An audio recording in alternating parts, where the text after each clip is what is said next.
right now there are 7 wide receivers in fantasy football that you could buy low on before they break out. These guys are massively undervalued right now, but that might not last for long. So in this video, we're going to break down exactly why you want to try and trade for them while you still can. And let's start with the Packers' first round rookie wide receiver, 23rd overall pick in the first round this past year, Matthew Golden, because let's be honest, the first couple of weeks of the season, Matthew Golden has been a disappointment. In week 2 on Thursday Night Football, he was just missed multiple times for touchdowns, but those touchdowns didn't come through, and through the first 2 weeks of the season, he ranked 4th amongst the wide receivers on this team, 6th amongst overall players in target share at just 8%. Now, this was a guy who all off season, through the training camp, mini camp, preseason, he was getting praise as their clear number one option. Not the case so far, obviously, when he's playing just 63% of the routes to start the year, 8% of the targets. However, we saw in week 3, with no Jayden Reed, with a banged up Tucker Kraft, with Christian Watson still out, some more usage for Matthew Golden. Because in week 3, in a tough matchup against the Cleveland Browns, you could see right here, Golden actually led the team. 4 catches, 52 yards. He leads the team in receiving.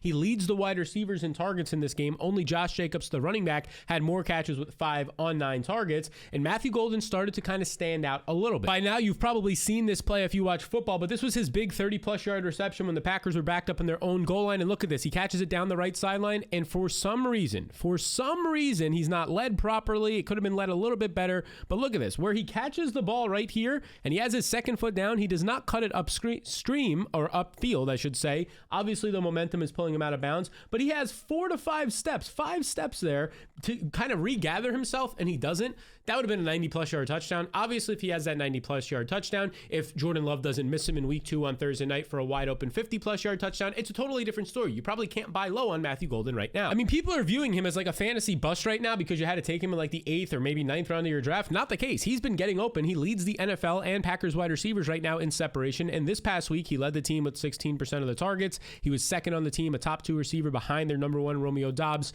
in terms of routes run as well. If you take out the 9 targets at the check down targets, because Jordan Love was under pressure nonstop from a good Browns defensive line, and his offensive line was also banged up. If you were to just subtract those panic check down targets to Josh Jacobs, so Matthew Golden in this game actually would have seen a 25% target share, which is very good. Everything is trending up right now. We just haven't seen that big splash play of a touchdown at this point, because this past week, 4 catches, 52 yards in a tough matchup is pretty solid. 57% of the routes week 1, then 68%, then 84%. This is ramping up in a nice direction, with Jayden Reed still going to miss at least another month, probably even Christian Watson going to miss another month. And right now, he has the perfect schedule. To start the year, it wasn't one of the greatest schedules, and right now in week 4, and honestly, the weeks after that, it's going to be awesome. I mean, he's going to get to face the Dallas Cowboys this week. Let's not forget how bad this Dallas Cowboys defense is. 2 weeks ago, Malik Neighbors had 167 yards and 2 touchdowns. Even Wan'Dale Robinson in that game had 142 yards and a touchdown. Their third wide receiver, Darius Slayton, had 61 yards in that game. But it doesn't stop there, because this past week, we got to see Caleb Williams and the Bears offense get right against this exact same Cowboys secondary. To the tune of Luther Burton having 100 yards and a touchdown, Rome Odunze having 62 yards and a touchdown, and even DJ Moore found the end zone and had 21 yards. All 3 wide receivers scored a touchdown. The past 2 weeks alone, the Cowboys have allowed 6 wide receiver touchdowns to 5 different players. So if I was you, I'd be trying to buy low right now on Matthew Golden. Over the past 24 hours as of the recording of this video, these are some of the trades currently happening. Kyle Pitts, yeah, give me Golden. Cooper Kupp, give me Golden. Kenneth Gainwell, Golden. Caleb Williams, Golden.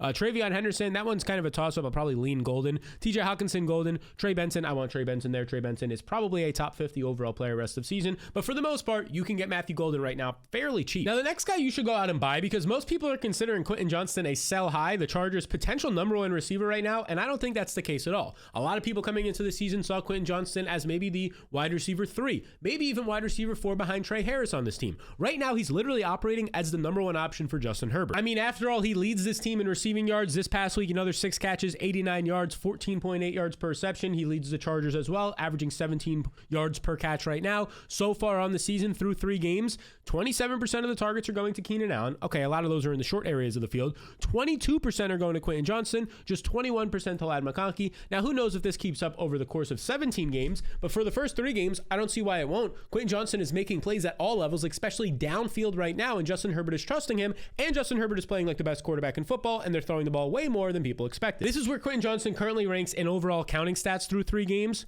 20th in receptions, 6th in receiving yards, 13th in yards after contact. You want to look at his downfield role as well. He's seeing some nice downfield usage. His average depth of target, it's actually like the perfect range for one of these downfield receivers. Average depth of target is 14.4 yards. It's 16th in the NFL, but it's not to the point where it's high enough at like 16 or 17 yards where he's like a boomer bust player. He actually has a decent amount of like these 10 to 15 yard catches as well that are sustaining his production. And he's also massively involved in the red zone. He has 3 total touchdowns on the season. Obviously, some of those are from outside the red zone, 70+ yard touchdowns. But he's earned multiple red zone targets so far this season. So this is a guy by the end of the year, I don't think he's going to be the number one on this team, but he's clearly breaking out right now. It's not fluky. It's not like last year where he had 2 touchdowns in week 2 and one of them was a blown coverage, right? These are legitimate routes he's running and his hands look way better. So the market really doesn't value Quentin Johnston, in my opinion, as like a true X receiver for a team. They see Keenan Allen continuing to get 60 yards and a touchdown every week. They know Ladd McConkey, what he did his rookie year. They know that he's a great player. They know he's still averaging 60 yards per game and probably is due for a breakout game sometime soon. But right now, Quentin Johnston is the biggest upside player in this offense. He's the guy that Justin Herbert is trusting in the intermediate to deep parts of the field. And if Herbert is going to come out here in the first 3 games this year, it's actually been the toughest schedule so far for a quarterback. Justin Herbert taking on the Chiefs, the Raiders, and the Broncos, and he's looked like the best quarterback in football. Now it's only going to get easier for Herbert and these wide receivers. So I'd actually be buying low on Ladd McConkey as well, but also Quentin Johnston right here. Some of the trades happening. JCM, yeah, trade him to get Quentin Johnston. Jaylen Warren is kind of fair. I'd probably keep Warren there. I'd trade DJ Moore for Quentin Johnston. I'd trade Brandon Ayuk for Quentin Johnston, right? Tyron Tracy, obviously, this was probably before. Actually, no, this is after the injury, so that's just a dumb trade there, honestly. Quentin Johnston for Marvin Harrison. At this point, I'm starting to lean towards Quentin Johnston. I'll still say Marvin Harrison, but it's way closer than people expect. Marvin Harrison is maybe barely like a top 60 player right now in fantasy, where Quentin Johnston is right around that range as well. And the next guy I got to talk about is Ja'Marr Chase. And for most of your leagues, this is probably going to feel like an obvious one, but a lot of people get irrational. They see how bad Jake Browning played. Fumbles, multiple pick sixes in week 3 against the Vikings defense, a very good Brian Flores defense, and they say everything is falling apart for Cleveland. Joe Burrow's not back for 3 months. I have to get rid of Ja'Marr Chase. Well, if somebody in your league is thinking that, you should try and buy Ja'Marr Chase. He's no longer the number 1 overall player in fantasy. He's probably not even a top 10 player rest of season, but he's definitely a top 15 to 20 player rest of season. So if you can get him cheap, you should. This past week, he was the only player to actually produce in this awful game. 5 catches, 50 yards, led the team in targets as well. So he got you 10 fantasy points. That's not good, but this was the worst game ever played in terms of offensive efficiency by the Cincinnati Bengals in their team history. Obviously an outlier. I don't think that's going to happen again. And despite it being the worst game ever played in team history, Ja'Marr Chase still had 5 catches for 50 yards. So this is like the worst game ever outcome, right? It's only going to get better from here on out. In this game, he still had a 24% target share. Still ran all the routes as you would expect at 87%. So yes, Joe Burrow is not coming back. Ja'Marr Chase, if we redrafted today, would not be a number 1 overall pick or probably even a first-round fantasy pick. He'd probably be a second-round pick, but people are probably trading him right now for way less than that. I mean, you could just see right here some deals that are currently happening. Kyren Williams, if we redrafted today, is a 3rd-round pick. I'd trade Kyren for Ja'Marr Chase. I wouldn't trade Devon Achane. A.J. Brown is kind of a toss-up. Rome Odunze at this point is a top 24 overall player. I probably wouldn't even trade him, but Kenneth Walker I would trade. Emeka Egbuka I would definitely trade. Drake London's kind of that like average point of where it's probably just a fair deal overall, but these are some of the players that I would be trading. Emeka Egbuka for sure, Kenneth Walker for sure. Now heading into week 4, if you want to see exactly where Ja'Marr Chase ranks in my top 50 overall rankings completely free, you can check it out linked up down below right now, or you can just head to fantasyrankingsfree.com. You enter your email and I send you the top 50 overall rankings. Be sure to check your spam and promotional folders as well. Now, if you want more than just my top 50 rankings, you want my full top 150 overall rankings, all my positional rankings, matchup notes for every single fantasy relevant player, the ability to ask me questions one-on-one, and a whole lot more. Well, that's why I built the Fantasy Blueprint. It's what I use in all my leagues, and over 10,000 people are currently using in their leagues. If you want to learn more about how you can access the Blueprint with those 10,000 other people as well, you can check it out now, linked down below, or you can go to jointheblueprint.com. That is jointheblueprint.com. Okay, the next man up that you should buy is Tetairoa McMillan. This guy is just the picture-perfect buy low candidate because check this out. This past week, after having his first 100-yard game in his second ever game ever in week 2 for the Panthers, he comes out here, he has just 3 catches, 48 yards. Now, that's not great. 7.8 fantasy points, but let's not forget this game. The Panthers won this game 30-0. They came into this game as decent-sized underdogs, and they won 30-0, which allowed in this game Bryce Young to only throw the ball 24 times. They basically were not throwing the ball in the second half. They were checking down a decent amount as well. If you count throwaways, if you just come down here and you look at the actual targets in this game, only 23 available targets were up for grabs, and in this game, well, Tetairoa McMillan had 8 of them, right? So it's not like it was the worst game ever. There's context here. He was still the leading wide receiver on this team. It was just a blowout, the worst game script possible. Because in this game, he still ran 93% of the routes up there as a team high and 38% of the targets. Now, who is the next closest? Hunter Renfrow, not even half, right? So he's coming out here, he's seeing 8 targets. Nobody else is even seeing 4 targets in this offense. Now, Jatavius Ja'Tavion Sanders this past week, a promising tight end in his second year who was seeing targets in week 2. He got injured. He's out with a high ankle sprain. So there's just less and less competition for the first round pick Tetairoa McMillan, who is just making plays like this, right? Even in a game where he doesn't stand out, he's literally floating, making insane plays like this. Now Tetairoa McMillan, as you can see from JJ Zachariason, had a 33% target share against the Falcons. Depending on the source you look at, I had 38%. It depends on like how you kind of how you were to log when you run the plays and you chart the plays a target. He's been above the 25% mark in 2 of his first 3 games this season, and in the other game he was still at like 20%. This guy is an alpha wide receiver. If we redrafted today, he'd be a 3rd round fantasy pick based on everything we're seeing right now, and the offense actually looked much better in week 3. And let's not forget right now, Xavier Leggett been banged up. He's been looking terrible. Hunter Renfrow is who Hunter Renfrow is at this point. Like, unless Jalen Colker comes back from IR in week 5 and looks like an absolute world beater, a guy who can earn 6 to 10 targets per game, there's nobody else here threatening targets. Ja'Tavion Sanders was the number 2 last week. He's hurt now. You go to the running backs, like Rico Dowdle is their best pass catching running back. He's not going to be some sort of Christian McCaffrey guy, Alvin Kamara, Devon Achane out of the backfield. It's going to be every single week Tetairoa McMillan threatening for a 30% target share, and by the end of the year probably going to rank around top 5 in overall target share for his team. This is a guy you want on your squad. We are now 3 weeks into the season, and this rookie wide receiver looks like an absolute alpha, earning a 26% target share, nearly 10% more than anybody else on his team. He's the clear focal point of this passing attack and overall offense. Look at these trades happening right now. After one down week, people are trading Trevion Henderson. All of these deals I'm doing, I'm giving away Henderson for McMillan. Shakir off of a touchdown game where he's never going to have high volume in that offense. Jordan Addison before he even returns. Jamison Williams, who's only averaging 4 targets per game. I don't care that he had 2 big touchdowns in a nice matchup in week 2. Ashton Genty at this point, I'm probably trading for Tetairoa McMillan. It's getting very close at this point. Ashton Genty, if we redrafted today, not a 1st round pick, not a 2nd round pick, probably a late 3rd round pick, and Tetairoa McMillan is also probably a mid to late 3rd round pick. So I'm probably taking McMillan there. Benson, I'm taking McMillan, Abuka McMillan, Pearsall McMillan, all these guys. Brian Thomas at this point, I'm taking him still. I'm still taking Brian Thomas, but even that's getting close. Now, the next receiver you should make a move for, I've been saying it every week, is Rashee Rice, because I don't want you to forget. I mean, I'm going to continue to say, go trade for Rashee Rice before he returns, because he's only going to get closer to his return and then only going to get more expensive to try and trade for. Because just a reminder, last year, the last time that we saw him play football, his final 3 games, he was the number 2 wide receiver in fantasy, only behind Malik Nabers. He had 288 yards. That actually led the NFL, or was 2nd in the NFL behind Nico Collins. His receptions at 24 led the NFL. His targets at 29 was 3rd. He was top 3 to 5 in every single receiving category last year. And on his own team, the Chiefs, even with Travis Kelce there, Xavier Worthy, a 1st round pick, he was easily leading the team in every single wide receiver statistical category. Now, overall, as you can see from Nick's tweet right here, weeks 1 through 3, that broke down last year to a 31.5% target share, would have led the NFL last year. 35% of his air yards would have ranked top 10. 8 catches and 96 yards per game would have easily ranked top 10 as well. This is a team that desperately needs Xavier Worthy, but also Rashee Rice, their guy in the slot to move the chains on offense, be reliable. They need him right now, because have you been seeing what the Chiefs have been trotting out there? This past week, their leading receiver was Tyquan Thornton, 5 catches, 71 yards. He gets another deep touchdown. Now, don't get me wrong, Tyquan Thornton is a guy who has looked way better than expected. For a guy who was supposed to be on this team as the wide receiver 4 or wide receiver 5, he's looked very good. Like, at one point, he wasn't even thought to make the team during camp, and he had a good camp and he made the team. But if your leading receivers are Tyquan Thornton, Juju Smith-Schuster, and this stage of his career, Marquise Brown, you have a problem. Your offense cannot sustain with those guys being the leading receivers. It needs Xavier Worthy back on the outside, and they obviously need Rashee Rice back in the slot, the guy who's going to move the ball, the guy who had so much success in this Patrick Mahomes, Andy Reid role when you get put into the slot.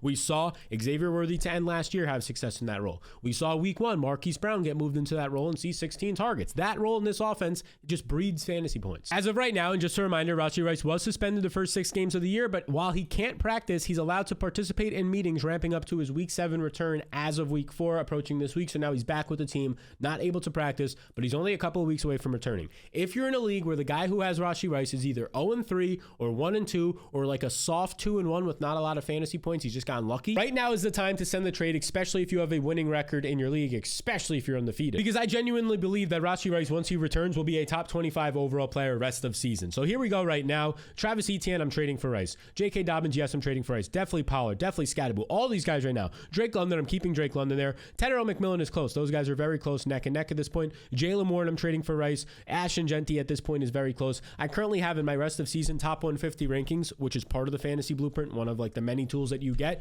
you can see that Rashee Rice is in there as like a borderline top 30 overall player rest of season, which is right around where Ashton Jeanty is. Okay, next man up, the second time he's been featured in this video this year, is Michael Pittman. Look, we got to talk about Michael Pittman because he just keeps producing in this Colts offense that doesn't look like it's going to be phony. We're almost 25% of the way through the season, and this offense still is number one in EPA. Daniel Jones is still number one in expected points added efficiency, and this past week, Michael Pittman went back to being the leading receiver. 6 catches, 73 yards, and a touchdown. Now, he struggled the week before because he was facing Patrick Surtain, and instead of going against the best cornerback in football on the outside, the Colts decided to play in the middle of the field with Josh Downs having 6 catches and Tyler Warren having 7 catches. But now that his toughest matchup of the season is over, Michael Pittman went right back to being the leading receiver with 6 receptions. And again, like, let's not forget the last time Michael Pittman was actually healthy in 2023, last year dealing with injuries, over 100 receptions, over 1,100 yards. This guy is a legitimate wide receiver in the NFL. Pittman now has a 24% target share in 2 of his 3 games this season, and he scored 20 and 19.3 fantasy points in those games. I think moving forward, he's probably going to lead this team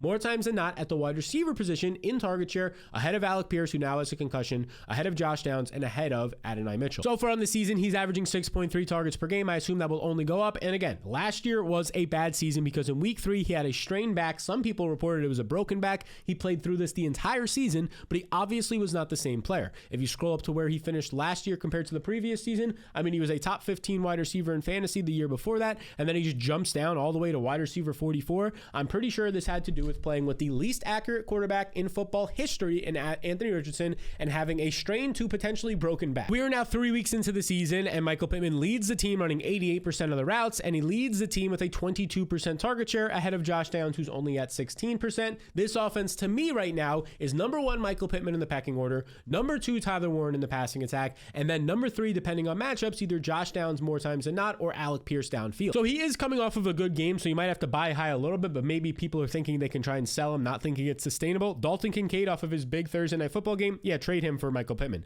I'm going to hold Trey Benson, but I will trade DeAndre Swift. I will trade Tony Pollard. I'm getting close with Marvin Harrison, but I'll hold on to him. I would trade Romeo Doubs and Travis Kelce and Ollie Gordon and all these guys. I think you can get Michael Pittman pretty cheap right now in a lot of leagues. Now, before we get into this next wide receiver that you could probably buy pretty low on in your leagues right now, I don't know if you know this, but I've teamed up with DraftKings Pick 6, the official daily fantasy sports partner of the NFL, and they're offering you a chance to win some real money. All right, here's what I'm talking about. Just pick more or less on 2 or more player stats, whether it's your favorite team, whether it's a guy that you like that week based on his matchup, and that allows you to unlock the upside to potentially win some real money. It's as simple as that. There's no convoluted rules. There's no gimmicks. You just pick more or less on some players, and then you watch those players perform. And now here's the best part, a little bit of a bonus for you. New DraftKings Pick 6 customers get $50 in bonus picks with just a $5 entry on your first pick set. This is your opportunity to put your football knowledge to the test. Just download the DraftKings Pick 6 app now and use code SAL. In partnership with DraftKings Pick 6, the crown is yours. And that receiver you could probably buy pretty low on right now is Jauan Jennings, because this is a guy who missed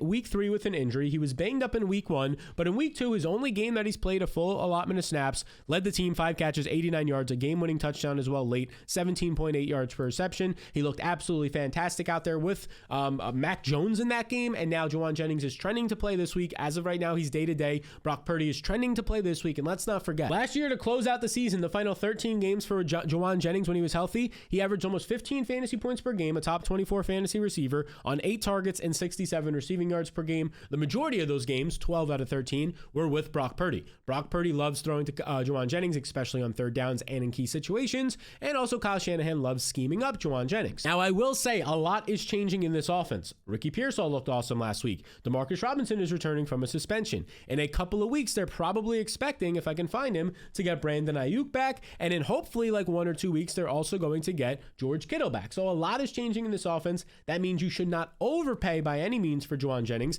The fact that he's only played in 1 game this year, I don't think he's going to cost you that much, but you shouldn't have these expectations like he's going to be a top 20 receiver. George Kittle's coming back, Brandon Ayuk's coming back soon, and Ricky Pearsall looks really good, and also McCaffrey's healthy. So like, just keep that in mind. He's a flex option, not like your number 1 or number 2 on your team. But in that 1 game that he did play, a commanding 25% target share compared to 17% for Ricky Pearsall. Nobody else was above 10%. So right now, Jauan Jennings, why not get him cheap? I'd trade Khalil Shakur for him. I'd trade Nick Chubb for him. Jamison Williams, no. Baishal Tutin, yes. Matthew Golden, no at this point. Nick Chubb, like we said, yes at this point. Rashad Bateman, I'd trade away. DK Metcalf, no. Tony Pollard, I'd probably say yes. Like, Tony Pollard's another guy that you probably can't sell high on. He wasn't in the running back video right now. We'll talk about the tradeaways on Friday's video. Maybe you're already watching it or it's already out by that time. But Tony Pollard probably won't make that video, but he's just somebody I want to get off of right now. He hasn't done much to really get any value, but if people still view him as like this workhorse running back, get rid of him before Tyjae Spears returns. That's just sort of a side note as we mentioned his name. The next guy up that I want to trade for is Chris Olave, because, I mean, how do we not like Chris Olave at this point? This dude had 10 targets at halftime, and they're kind of like these cheap targets, right? He's only averaging 5.7 yards per catch last week,